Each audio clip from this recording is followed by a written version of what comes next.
Hello दोस्तों। तो अभी 10th के बोर्ड एग्जाम्स आ रहे हैं। I am going to help you with the algebra.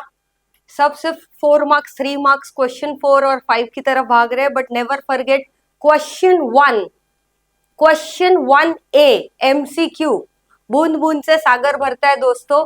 तो चोट बड़े बड़े पत्थरों से नहीं लगती है, छोटे कंकड़ी चुभते हैं, इसीलिए 1 मार्क MCQ को ग्रांटेड ना ले।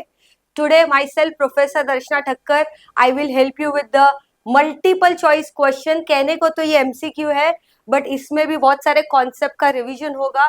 सो let's begin the journey of that 1 mark guys. Here we go chapter wise MCQ। Multiple choice question 1A in the algebra paper. We go chapter wise. Chapter number 1, linear equation in 2 variables. बहुत easy chapter है, I know, but let's learn in detail once again. Question number 1, मेरा एक suggestion है, सबसे पहले question को ध्यान से पढ़े। तो यहाँ पे हम पहले क्वेश्चन देखते हैं guys. To draw the graph of 4x plus 5y is equals to 19. Find y when x is 1. तो आपको x की वैल्यू दे दी है, आपको y पूछा है, तो सबसे पहले हम यहाँ पे लीनियर इक्वेशन लिखते हैं। 4x plus 5y is equals to 19. आपको x की वैल्यू 1 बताई है, so substitute put x is equals to 1. Therefore 4 into 1 plus 5y is equals to 19. Therefore 4 ones are 4 plus 5y is equals to 19. Therefore keeping 5y on the left, number को right घुमा देते हैं, सो 5y is equals to 19 plus 4 वहां पे जाएगा तो -4. Therefore 5y is equals to 19 minus 4 is 15. Therefore y is equals to 15 upon 5. Therefore y is equals to 3. जरा check करें ऑप्शन बी 3। तो आंसर कैसे लिखना है? 1 ऑप्शन मेंशन कीजिए, option B 3. That's how you write the answer. Let's go for the second one guys. Let's go for the second one. वापस question ध्यान से पढ़ते हैं। For simultaneous equation in variable x and y, dx is given 49, dy -63, d is 7, then what is x? जब d dx dy की बात हो रही है तो of course will be using Cramer's rule. क्या यूज करेंगे? Cramer's rule. हमें क्या ढूंढना है? x। तो bye Cramer's rule x is equals to dx upon d. Formula is dx upon d. Therefore x is equals to, जरा ध्यान से देखो, dx का वैल्यू क्या दिया है? 49 अपॉन d का वैल्यू क्या दिया है? 7. Therefore x is equals to 7. 7 7 का 49. ऑप्शन चेक किया जाए। ऑप्शन नंबर ए 7 लिखना कैसे है? Option A 7. And that's what the second MCQ. Let's learn the third one guys. Find the value of determinant 5 minus 7 3 minus 4.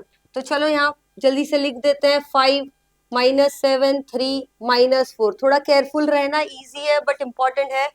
Determinant की value कैसे ढूंढते हैं? You have to follow one common step, one simple step, cross multiply and subtract. क्या बोला मैंने? Cross multiply and subtract. But ध्यान रहे विद्यार्थियों, क्रॉस मल्टीप्लाई यहाँ से शुरू होना चाहिए। तो लेट अस सी, एक बॉक्स ब्रैकेट बनाया जाए। 5 multiplied by -4, box bracket close, minus, अब ये दोनों को मल्टीप्लाई करेंगे, another box bracket 3 multiplied by -7। अब जरा देखते हैं, ये हो गया हमारा क्रॉस मल्टीप्लाई एंड सबट्रैक्ट। खास ध्यान रखना, शुरुआत यहाँ से ही होगी हमेशा। अच्छा, मल्टीप्लीकेशन ऑफ 2 नंबर्स, एक बेसिक रूल हमेशा याद रखो, whenever we multiply 2 numbers, if one of them is negative, product is negative. Multiply करते समय greater number sign does not work. Whenever product of 2 numbers is there, if any one number is negative, answer will be negative. 5 into -4 gives you -20. Minus bracket, वापस एक number negative, answer आएगा -21. 3 into -7 -21. -20 minus minus plus 21. अब addition subtraction का rule, plus minus करने का minus, plus minus करने का minus, but sign of greater number. तो 21 से 20 माइनस करो 1, bigger number sign, so +1. Option check किया जाए, ऑप्शन डी. तो यहाँ पे लिखना है 3, option D and 1. Let's learn the next one guys.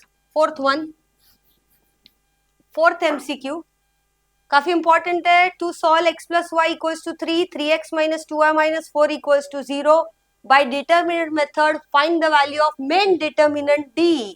तो पहले तो बहुत प्यार से हम इक्वेशन लिख देते हैं. x plus Y is equals to 3 आपका पहला इक्वेशन. दूसरा equation 3x minus 2y minus 4 is equals to 0. अब जब भी आपको मेन डिटरमिनेंट d ढूंढना है, पहले तो दोनों इक्वेशन एक पर्टिकुलर फॉर्म में होने चाहिए. xy on the left, numbers on the right. xy on the left, numbers on the right. First one में xy on the left, numbers on the right. But second one में xy तो left में है, but ये -4 भी left में, उसे हमें right side shift करना होगा. Therefore 3x minus 2y is equals to -4 goes there becomes +4. अब मैं क्या बोल रहा हूँ, दोनों इक्वेशन को exactly one below the other लिखा जाए. कैसे, जरा ध्यान से देखो. x plus Y is equals to 3. दूसरा वाला देखो 3x minus 2y is equals to 4. इस तरह से लिख दिया. अब मेन डिटरमिनेंट d ढूंढने के लिए हमारे कोएफिशिएंट होने चाहिए. x के बाजू में कोई नंबर नहीं, सबका मालिक 1. y के बाजू में कोई नंबर नहीं, सबका मालिक 1. अब मेन डिटरमिनेंट d का फंडामेंटल क्या है, जरा ध्यान से सुनना. दो कॉलम होती है, कॉलम फॉर्म में लिखना होता है. पहली होती है x कॉलम, दूसरी होती है y कॉलम. फर्स्ट होता है x कॉलम, दूसरा होता है y column. Therefore d is equals to x column मतलब कोएफिशिएंट ऑफ x. क्या दिख रहा है कोएफिशिएंट ऑफ x? 1 and 3. तो इसको लिख देना है 1 3. अच्छा, coefficient of y with sign, तो इट इज 1 -2. तो इधर लिखना है 1 -2. अभी हमने सीखा था how to find the value of determinant.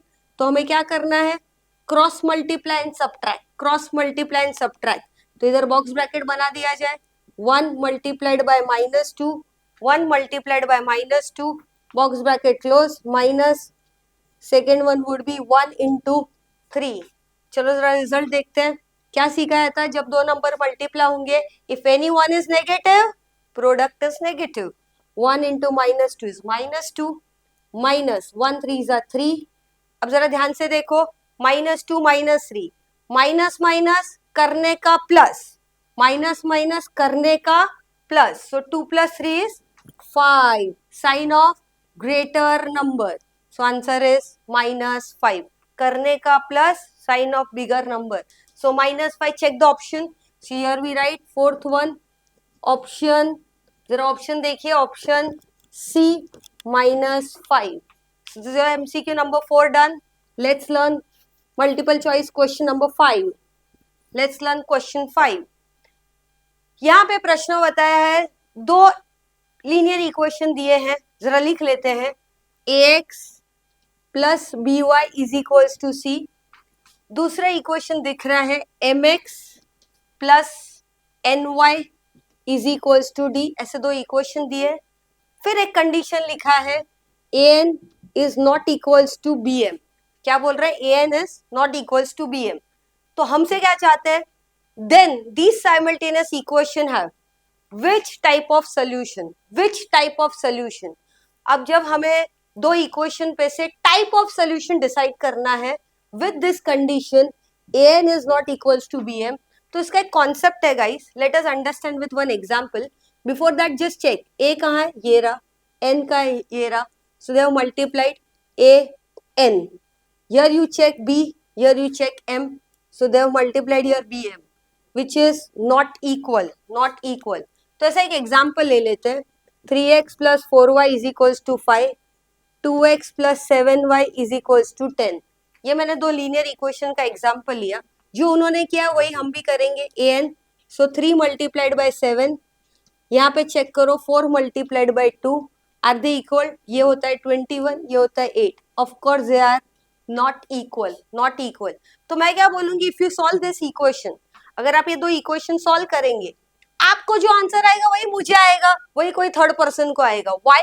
Because they are based on one simple condition, a1 upon a2 not equals to b1 upon b2. क्या बोला मैंने, a1 upon a2 not equals to B1/B2। क्या होता है A1 A2? 3/2। Coefficient of x को A1 A2 कहते हैं, 3/2। Coefficient of y 4/7 को B1 B2 कहते हैं, which is not equal. Why not equal? अभी हमने चेक किया था 21 not equals to 8। So A1/A2 not equals to B1/B2. This is a case where the equation will have only one common solution. सबको एक ही answer आएगा, उसी को कहते हैं common solution. Where is this answer? Let's check option A. तो आपको क्या लिखना है? 5 option A, only one common solution.